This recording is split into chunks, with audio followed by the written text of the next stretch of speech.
Oh, boy, what a year March has been. Oh man. Yeah, someone once famously said, and I'm pretty sure it was Jeff Teller, Hmm. that there are some years where nothing happens, and some days where whole years happen. And, that's misquoted, but it's Hmm. profound. And Mhm. that's what makes it a Jeff Teller classic. It's pretty good. Oh, thank you, I thank you. gotta I say, it's appreciate pretty it. good. I'm sure I stole that from someone who was much more eloquent, but they're dead, and I'm here. And ladies and gentlemen, this is the PADDcast. Hello, everyone. Welcome. That's right, the PADDcast. You keep Our thinking you can beat it. first contact day special are completely planned and 100% anticipated. First contact day special. Uh-huh. We've been working on this. I mean, I don't want to brag. I just, like here at the studio, you folks at home at your various ships and bases, you don't see the operation center that we're in here. But I mean, it is a serious operation that we are in. A We've lot of got, screens on yeah, walls. teams on the ground out collecting Oh, information, oh live yeah. feeds. We got them working in shifts, people. We got it's for real, We got and our that's 24/7 why. Frakes watch. Oh yeah, big time. I We've mean, always got a tail on Johnny Frakes. Got to see what he's up to, see how oh he's yeah, doing. yeah, 100%. Like, hey, what is he putting on that pizza? How does he trim that beard? What product is he using? Is he Is gonna that play on any really more Fish albums? right? Who Yeah. Oh, knows? if fingers crossed, ladies and gentlemen, fingers crossed. I'm not really sure who gets the raw end of that deal for Everyone, Jonathan Frakes to be everyone, playing on a Fish pretty album. much everyone. I don't think there's any winners in that situation at all. I mean, I guess oddly, I might be the one because I get to make fun of it. Mhm. So I'm a winner in this situation. I Thank you, speaking of Jonathan Frakes and Fish, for this spe- for this odd but yeah, pleasant opportunity. yeah. But speaking of Frakes, I can't remember if I mentioned this on the show or just sometime when we were playing video games or whatever, but I used to own, and I deeply regret that I don't still own, a comic book biography of Jonathan Frakes. A comic book biography of Jonathan Frakes himself. Yes, the real life, real person Jonathan Frakes life Okay. rendered Can in you a take me comic through book. some of the highlights of the Jonathan Frakes Well, origin story? I Like, mean, what's I don't want to take anything from him because he's a talented and well respected director, and he also is an actor sometimes. And yeah. I mean, but he's been known to dabble. he's been known to dabble. But the biography, as I recall, was bereft of anything particularly interesting. I mean, Ooh, he grew up in South Central Pennsylvania, and okay. he was So involved in music that's and acting from a relatively young age, and and then he for did our it. folks who who have not visited the planet Earth or South Central Pennsylvania, chief export is boredom, and I chief could say that import for a fact. is alcohol. So Yes. take from that what you will. Mm-hmm. It's a miserable place. Yeah, he grew up maybe like a couple towns over from where I grew up, Oh, and so there you I go. can All very right. much feel that See, vibe. ladies and gentlemen, people on the ground. That's right. That's what we bring to you in the podcast. That's the level of professionalism that we are delivering in our Mm-hmm. in our production here. And In frankly, fact, yeah. Well, oh yeah. up until about 10 years ago or so, his father was a longtime college professor at one of the regional colleges, Lehigh Oh, University. And what yeah, did Professor Frakes teach? I'm assuming it wasn't acting. no, I want to say it was history, I believe. Ah, I believe it was history. good times. But nonetheless, those are all the thrilling things that you can learn in the Jonathan Frakes comic book adaptation biography Wow. about a I young mean, man who was you, born and said, "I want to do that," and then he did. and then he went and did that. I mean, it's not a, it's more of a straight road. It's not so much Yeah, twists and turns, but I mean, you can yeah, have that sometimes. yeah. I mean, like anybody, he had a couple twists and turns, but it was pretty much. I mean, even in the sensationalized comic book context, they were kind of like, "Yeah, that guy's pretty normal,"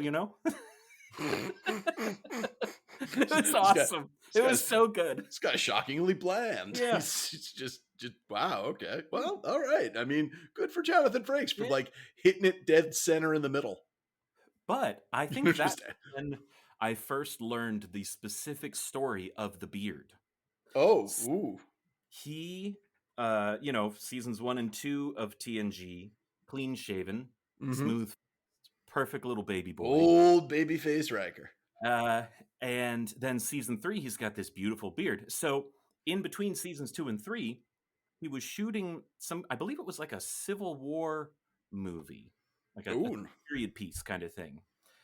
Maybe it was like a made-for-TV movie or something like that. It was kind of. It wasn't a feature film. Let's be honest. I don't think. I don't remember Jonathan Frakes being in Glory. Right. I was just going to say, I'm pretty sure he wasn't in Glory, and this was not the timeline of weird movies like The Patriot. Yikes. I mean, we've gotten well off our First Contact Day topic already, which I'm excited about. But, ladies and gentlemen, the movie The Patriot was that movie. Listen, it is never off topic to talk about Jonathan Frakes. Okay, fair enough. So he had the beard from like shooting that, and I guess maybe like for table reads or whatever, he showed up with the beard, and Roddenberry was apparently like, "Nice, keep it, looks good." Very naval. The quote that I had heard around this was that it looked nautical. Thank you. Nautical. And that was the thing that like really hooked it. Was like, it looks, it's very man on a ship. Yeah, you're in a submarine, like way up in the Arctic Circle. Love it. I mean, which is funny because like famously, Navy sailors, they're all clean shaven. Like you don't let that thing just go crazy on the ship. That's not cool. My last bit of Frakes trivia, because I'm realizing now that I just have so much to share. All right, it's Frakes-a-palooza, ladies and gentlemen. So this is a little tangential, but it really amused me. So I was scrolling through Facebook and the different tag groups for different Star Trek stuff. Some of them are quite good. But one of them showed up as like you might be interested in. And the post was a picture of like a multi-paned picture showcasing the different times that Frakes has appeared in Star Trek. And notably, one of the times that he's pictured there is when he's Tommy Riker in DS9. Right, sure. But then the thing at the top was like, did you know? I don't know that I've ever heard him specifically called Tommy Riker. Tommy Riker. I really like that. The boy down the street. It's Tommy Riker. Hey, it's Tommy Riker. Oh, he's up to no good again with those wily Maquis. That Tommy. That's our Tommy. Tommy. But no, so the post, the text above the post was like, did you know that Jonathan Frakes had portrayed William Riker in Star Trek in more Star Trek series than any other character? And I had to look at that and I was like, Jonathan Frakes performed William Riker more than any other character on what? Yeah, of course he performed William Riker more than any other character. He only performed William Riker and Tommy Riker. Right. I don't think they ever made stuck. I don't think they ever stuck the face mask on him. I think what they're trying to say is that he probably has now surpassed Dorn for one actor appearing in the most Star Trek properties. I guess by sneaking into Picard.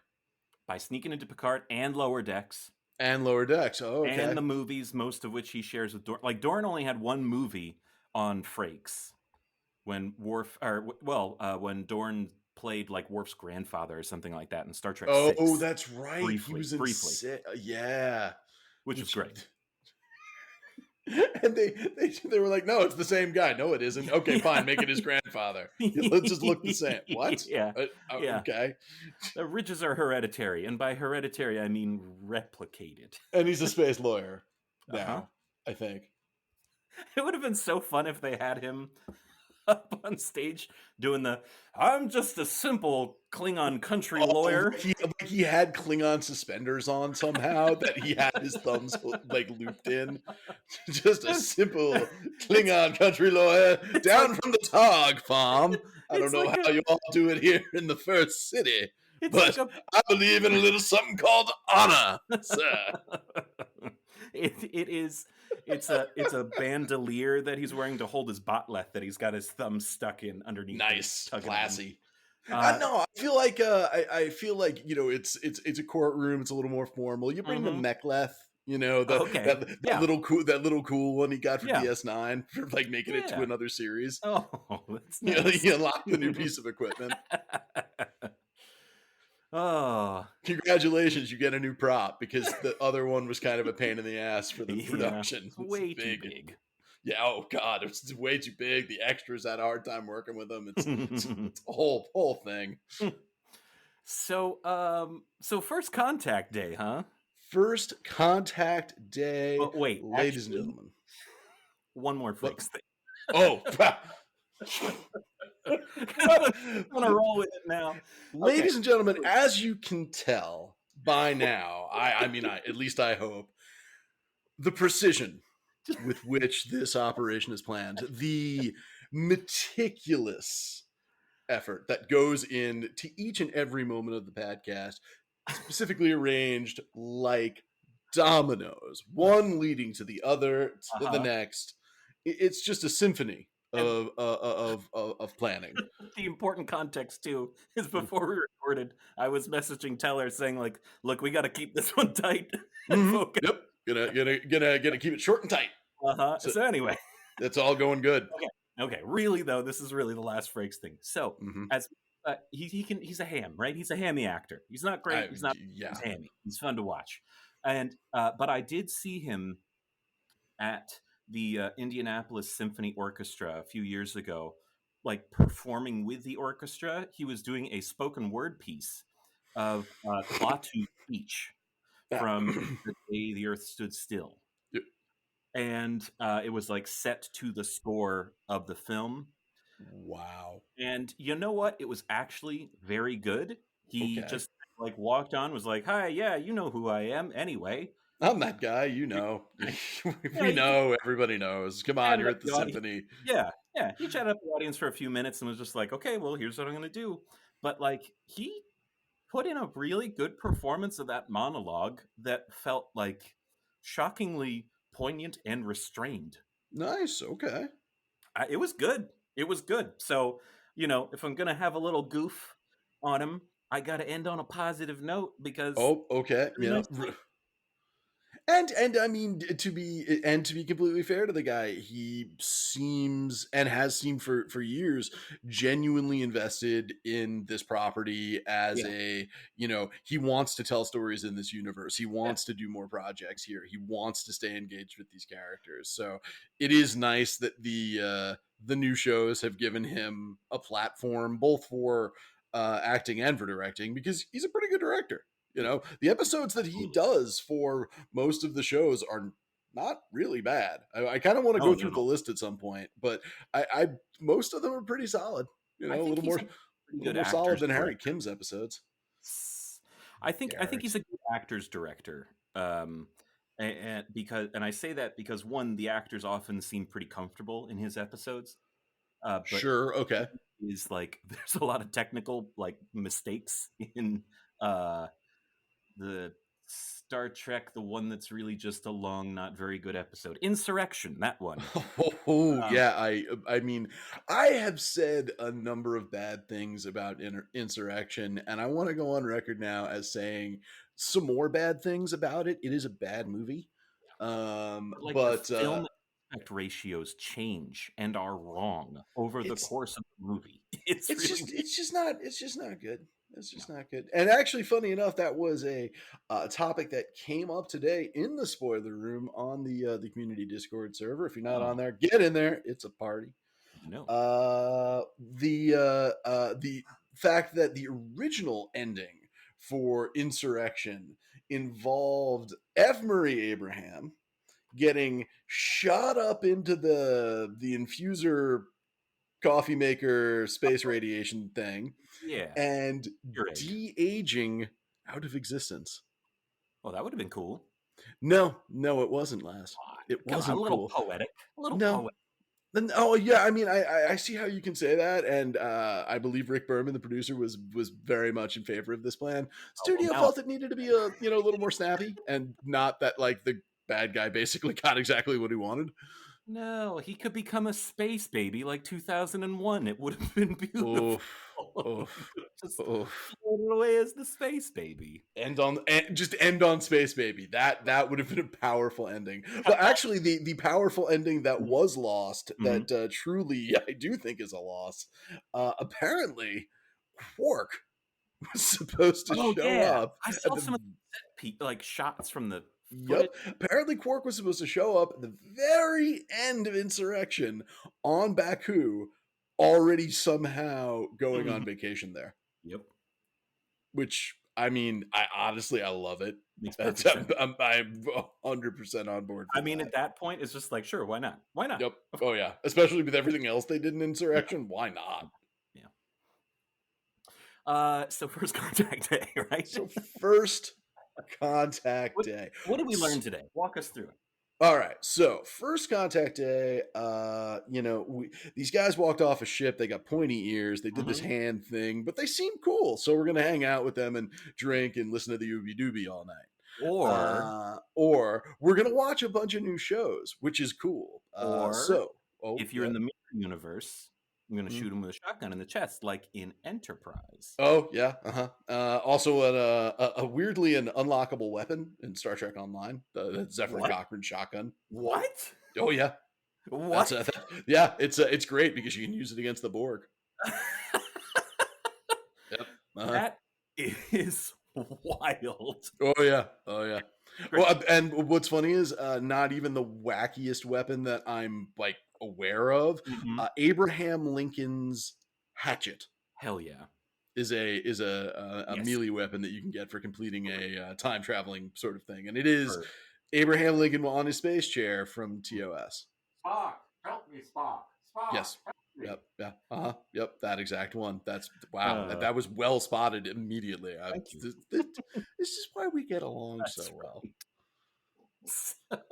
So first contact day. So first contact day, ladies and gentlemen, and everyone else out there. Mhm. It's been a day of revelations for Mhm. Star Trek, and Mhm. actually why we plan to do, as we so long planned this, Yes. to do it today, because we wanted to be on the scene with the breaking Star Trek news. Mm, So, mhm. breaking Star Trek news, we got a teaser trailer Mm. for the next season of Star Trek Picard. That's one of the biggest headlines. And so I'm aware that my good buddy here, Laz, has not yet seen it. So it's a 30-second teaser. Are you going to watch it and live react for us, or would you like me to just take you through Oh, what's revealed? take me through it. Take me through it because All teaser right. trailers can be a little slow, you know. So we get a number of kind of like floating in, flying around shots Mhm. of Picard's study and various archaeological artifacts over time. Okay. One of which that was the most interesting that a couple of people spotted was a tablet that Ben Sisko famously smashed in DS9, starting the Reckoning. Oh. But it was one among many bits of archaeological trinkets and stuff. What was interesting behind all of this was Picard's talking about the past, and he's talking about time. He's talking about Hmm. going to moments and wondering about, what if I had it to do again? What if? What if? What if And human then played the shot? What and if? then the very last line of the trailer is Mhm. delivered by an old friend of ours. Mm. Who is it? The trial Oh. never ends. Oh, Q. And that's Q, ladies and gentlemen. John Delancey has been announced as coming back as Q for season 2. Hmm. It is unclear with the information that's been released so far if he is going to be the primary antagonist of the whole season, or if he's kind of a featured guy like Yeah. we saw some of our other friends in the first season of Picard. Sure. But exciting, interesting, certainly different. Hmm. So, how you feel about that, Laz? Well, not good, but Oof. mostly because Whoa! Wow. Okay. mostly Bam. because Coming at a hot take immediately. I like it. I'm a hostile audience in that, like, season I 1 mean, we're of Star Trek fans. I think by our nature, we're supposed to be just the worst. just the worst. No, But I mean, we've talked about this on the podcast before. Like we're willing and open to accept new things when they're right and not done sure. terribly. So here's the nice way to spin it is that season 2 of Picard probably won't be worse. Oof. I mean, it probably won't. Even that. I mean, you're setting the bar high. But I have faith that it won't be worse. Do you? Because what do you have faith of, Laz? the heart, of course. Yeah. I have faith in a Rod Stewart song that was written for the Patch Adams soundtrack. No, I have observed, one, obviously, the people that are making Star Trek are talented people, right? Whether or not we quibble about whether we think they make good decisions or not, I think it's pretty obvious that there are people that know what they're doing, or at least a lot of them.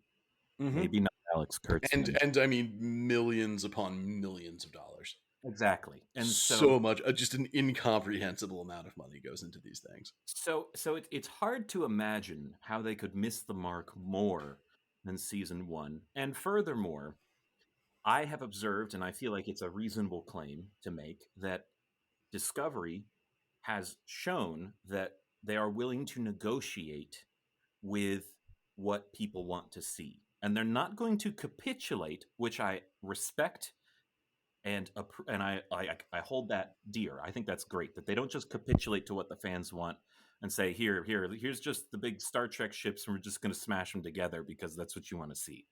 Right? Okay. They usually save that for the movies. Right. They have a little bit of restraint at least. Okay. And so they haven't fully JJ'd.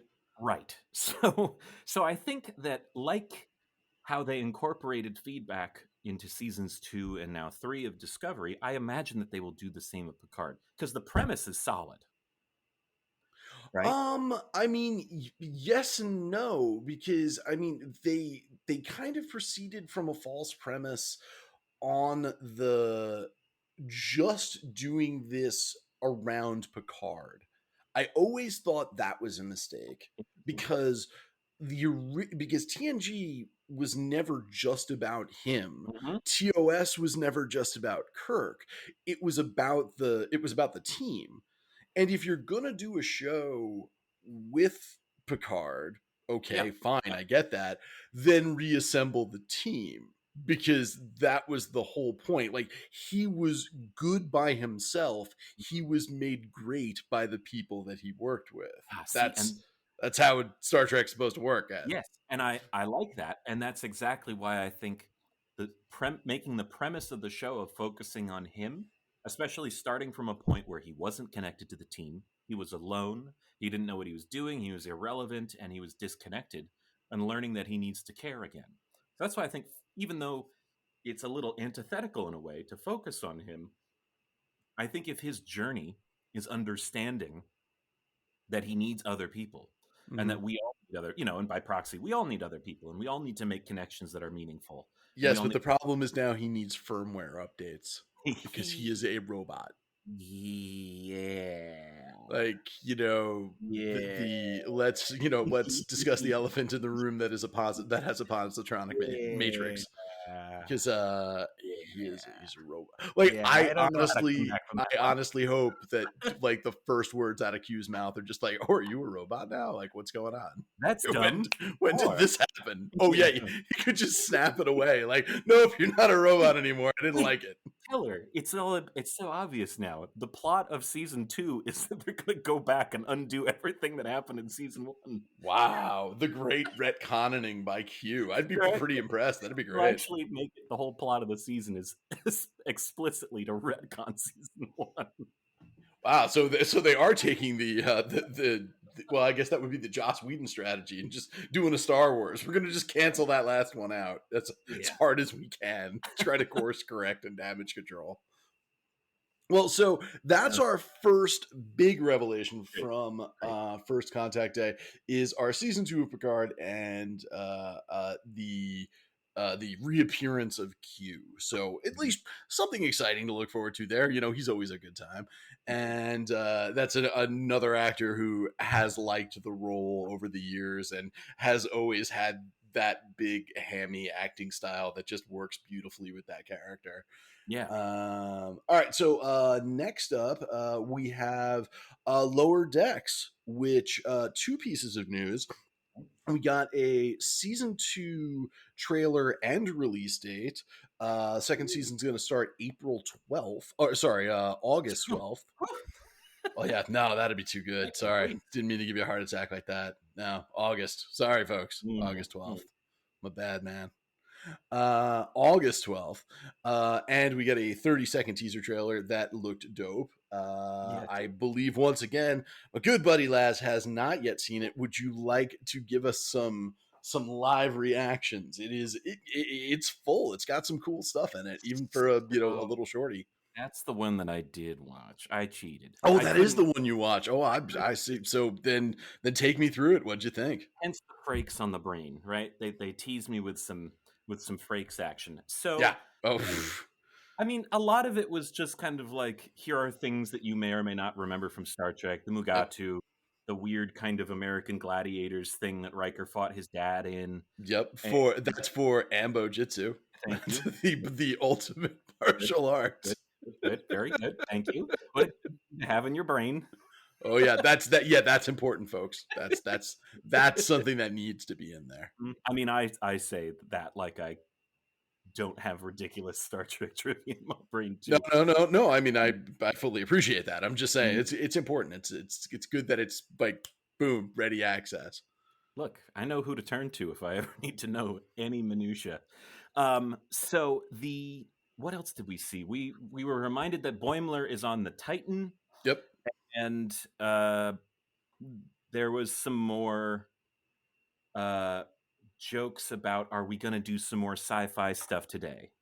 And Yeah. I mean, something of a flat read of it, but yes, I yeah, think yeah, that's yeah, yeah, yeah. you're broadly hitting the notes.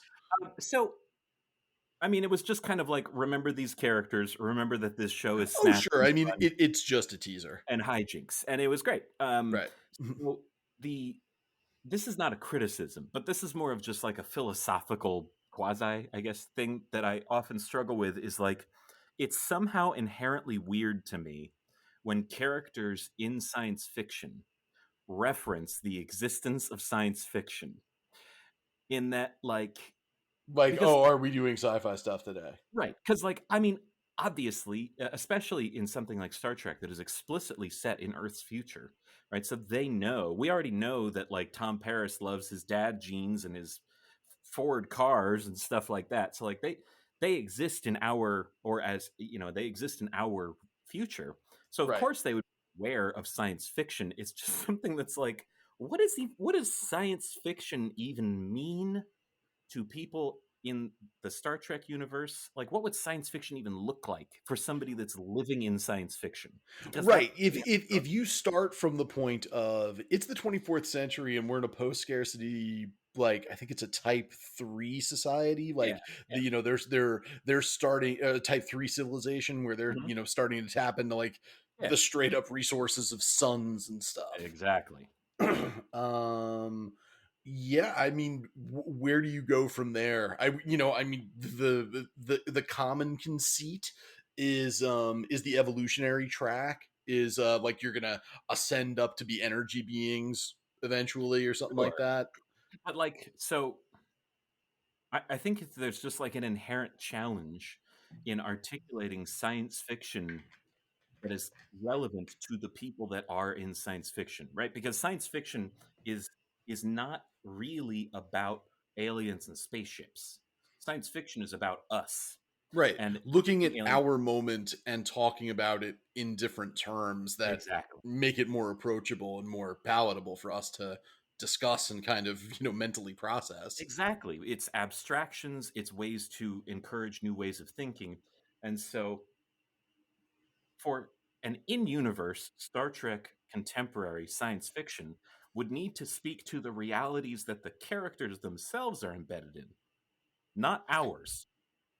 Right. Like, So does random ensign think about the fact that he's getting killed every time he uses the transporter, and or has like a nihilistic exploration of the meaning of existence when you've been transported 10,000 times? right. Or like, have you ever tried to watch like science fiction that's drastically not just from another time, but like another culture?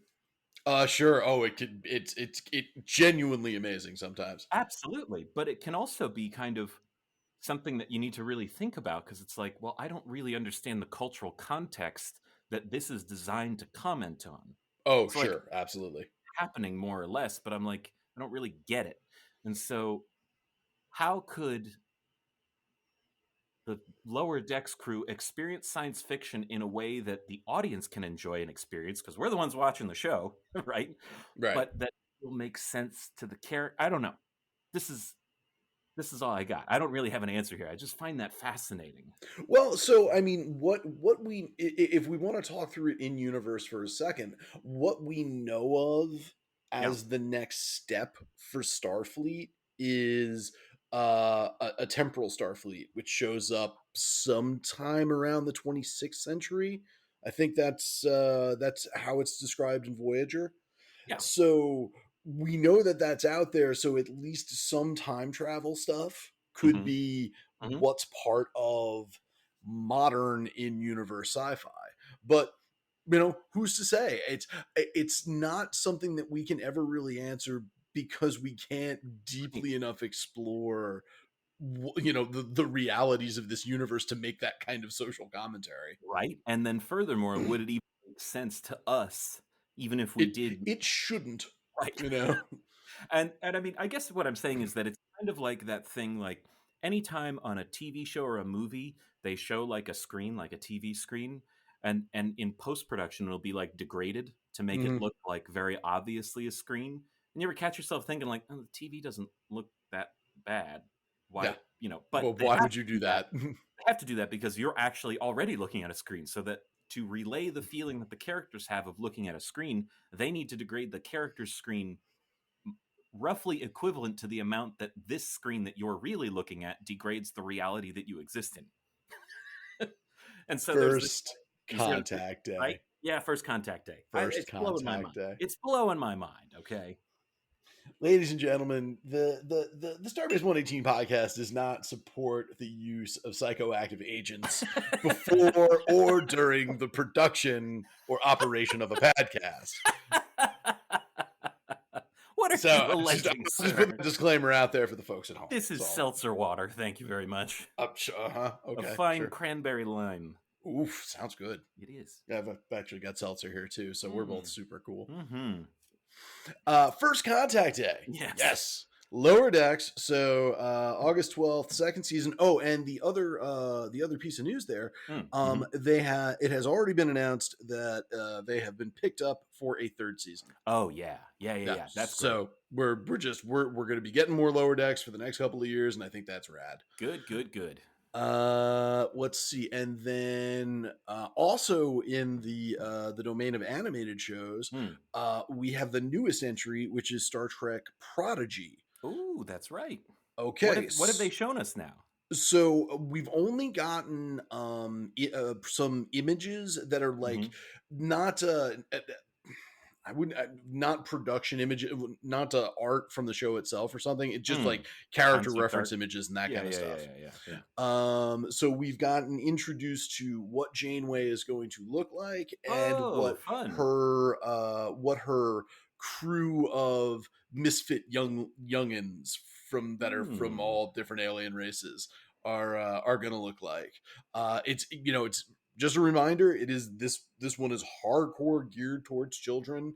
It's gonna run on CBS. No, it's Paramount Plus now, and Oh, they're not doing then the Nickelodeon Nickelodeon thing? eventually. Oh, Nickelodeon later. Okay. Yeah. But so like this one is hardcore targeted at kids. Okay.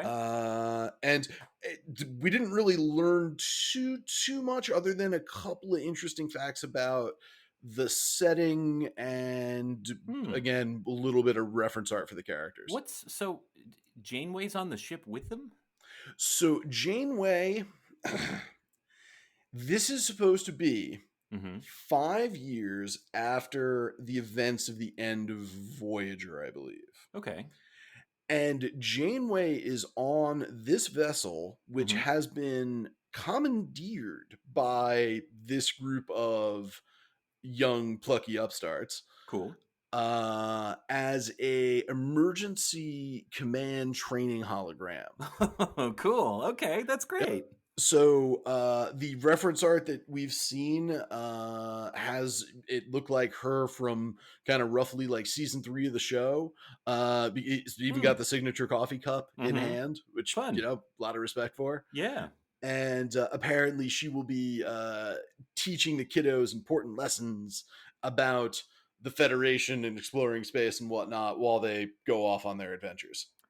Fun. So that gives her a Oh, chance to and be like a mentor, but not yep. an active participant so Right. much. So the kid team will have to figure their way out of will have to do the job, but she can still be the commander and the mentor Hmm. figure for everybody. A real Zordon, if you will.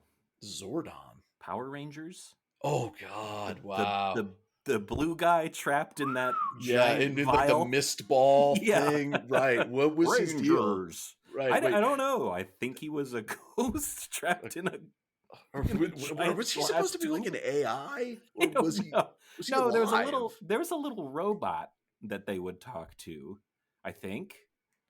I think the blue man was alive. I don't know Wow. though. That's the quote of the episode right there. I think the blue man was alive. He lived in a cloud. That's all I'm saying. Okay. No, I'm sorry. I'm wrong. That's the quote of the episode. He lived in a cloud. Again, the PADCast does not support the use of psychoactive substances. But yeah, so a couple of fun things about Prodigy, couple kind of Mm-hmm. like really like kind of fact bites about it, Mm-hmm. but not a ton of info. Um, hmm, Thinking, let's see. Oh, and a little bit about the next season of Discovery, Oh, good. Yeah, and yeah, yeah. including the fact that the uniforms have been changed again. To Oh. I don't know. On first glance, I kind of like them. They've got a lot of the same style as what we saw at the end of the last season, but now are doing like the department colors. Oh, so they're different even from the tail end? Oh yeah. They're not those Oh. So they had new for one uniforms for episode. like one scene of For one like one episode? scene of one episode. And apparently there were some production issues with the other uniforms. Oh, okay. Yeah, I'm sure. Sure. I I don't mean, know. but they're going to be colorful because were they colorful? Am I remembering? No, the ones from the end of this that'd be season Oh, 3, right? that's right. They Were put on the gray ones, so the gray mhm. based ones that everyone else was wearing. That's That right. was that That's was right. the That's right. future Yeah, yeah, Federation, yeah, yeah, yeah. standard Starfleet uniform. Yeah, yeah, yeah, yeah. And then this is the apparently new standard Starfleet uniform, Great. which yeah, I mean, I'm into it. I think it looks cool. I love a uniform change. So tell Nope, me sure. about them. What's the gist? It's the I Monster Maroon 2.0, right? Oh yeah, 100%. They got the big Uh, necks. well, so kind of uh, honestly, a return almost to the TNG dress uniform, but Oh, just like styled much better.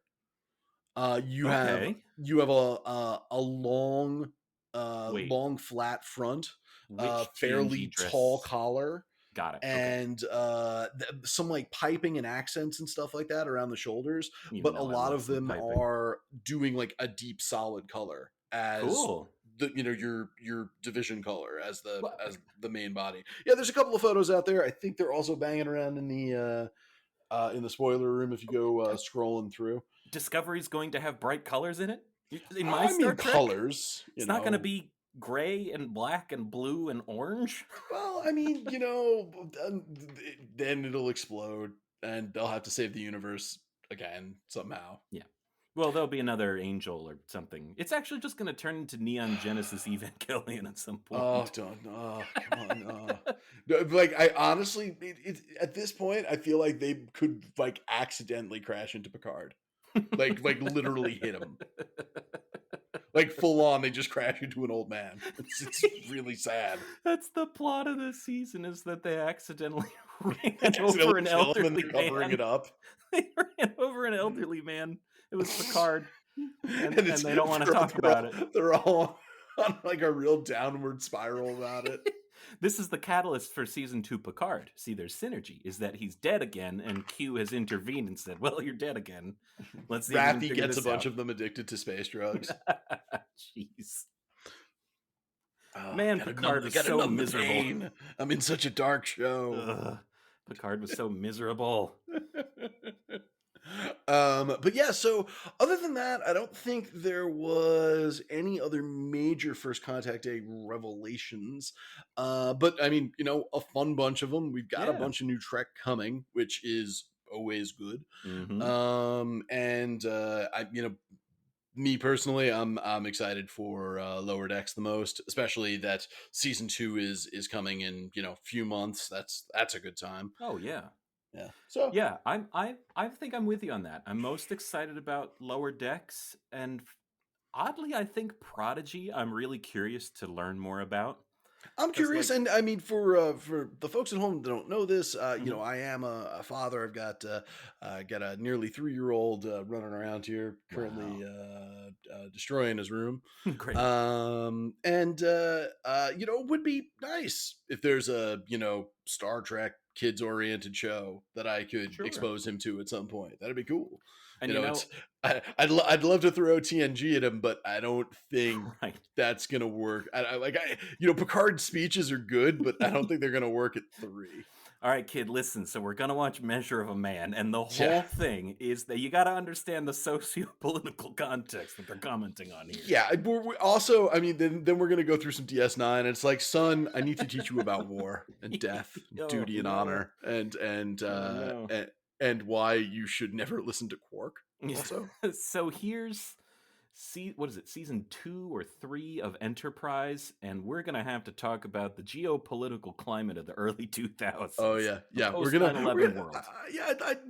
I'd like to introduce you to a concept called terrorism, son, and I think it's good that you have this in your life. Young, because that I'm sure will not haunt your every step. No.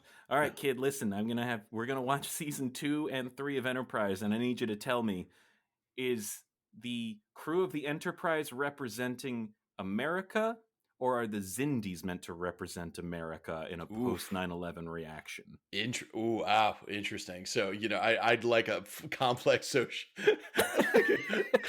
socio-political analysis of this situation on my desk. Yeah, I'm gonna need you to cite your sources, kid. All right, Wikipedia doesn't count. I mean, come on, MLA standard. Like, are you kidding me? Like, those better be parenthetical citations. Wonderful. Well, no, this is good. My 3-year-old son.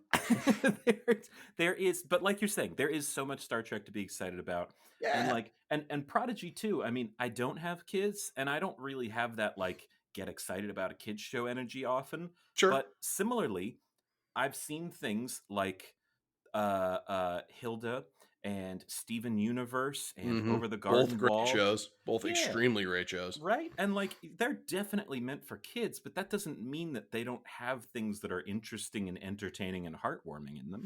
Well, it's nice. It's something that Pixar has always done extremely well, and that some of the best animated children's stuff is always great about. There's layers there for the children, and there's layers there for the adults. Exactly. And it's important that there are both.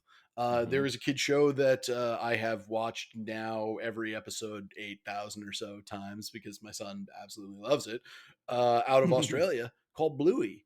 And Mm, it is fantastic. It has won every like best show award cool. for children, stuff like that. It really is genuinely fantastic. The animation style is gorgeous, but the lessons that they pack into 7-minute tidbits are fantastic and important for both the children and the grown-ups. So it's nice. And you know, if Prodigy could get even a piece of that right, it would be fantastic. Yeah. Yes. Absolutely. Absolutely. And that's what I'm holding out hope for, you know? But at any rate, The first first contact day. contact day. First contact day. Well, so that's our first contact day. So we've all got to have our first contact day salmon, Mm. as is traditional. Everybody Uh-huh. knows that. Yep. Check. And then there's the traditional drinking of moonshine Mm-hmm. and the traditional dancing of the Ooby Dooby. Yep. Gotta get the Ooby Doobies. Yeah. The Who only we've got? I'm supposed to be wearing the ear tips, or were you doing the ear tips? You've got the ear tips. I've got the shotgun. Oh, ooh, oh. But we just flip I a coin apparently to see which universe apparently we're in. lost It'll the be coin fine. toss, and I didn't Yeah. realize it. That's not great. No. It's just full of rock salt. No, It's that's it's just meant to scare you off, really. yeah, that'll be pretty scary on my skin. Listen, nobody's gonna come and take my Ooby Doobies from me. Way, fair enough. Or your converted ICBM silo. You can pry the Ooby Doobies from my cold dead hands. Yeah, and honestly, I would favor Cromwell in that fight. Like, Probably. Zephyr Cochrane was pretty tall. He had a big reach, and he Lanky. was just full drunk all the time. So he had that invincibility going for him where he felt no pain. So honestly, I mean, Zephyr Cochrane, probably dangerous man in a bar fight. Hey, listen, don't try to be a sober man. Just be a Oh man. God. When you come out of the blackout, you'll realize you're a great man. I broke the warp barrier. What? Well, folks, I think at this point, And on that note, I think we've done it. We got it. We did. We got it. Got it in the can. Yeah. Hey, thanks, Teller. Oh, it's a pleasure. Always. Seriously. It's a great time talking to you, lads, and it's a great time talking to everybody out there in the fleet.